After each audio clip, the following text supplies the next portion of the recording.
every time we get together here in the Northeast and it being wintertime, we have this nasty gray overcast. So the first tip that you're going to share with us, or one of the many first tips, is seeing light and the quality of light. Can you give us an example of what you mean by that? I can, but I'd like to just preface this whole thing by saying we know that there's 5 segments of my process, and as we progress on into me sharing the videos, we're going to bounce around from segment to segment. But I felt very strongly that I wanted to start out with a segment on lighting.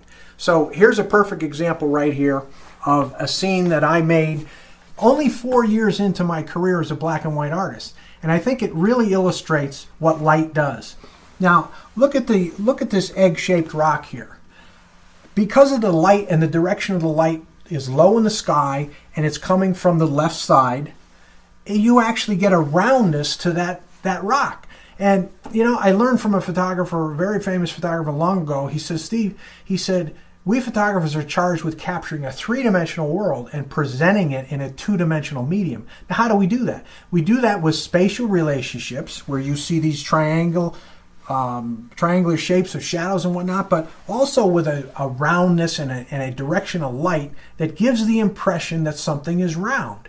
And, you know, this particular scene is long before I knew anything about pyro or minimal agitation or any of these tricks that I use nowadays. This is all a product of light.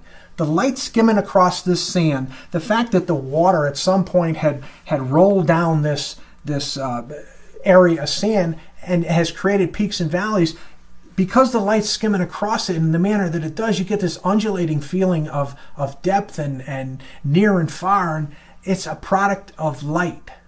And, you know, I've been in very many conversations with world-class printers and photographers, and almost to a man they say, the secret to a world-class photograph is a world-class printer.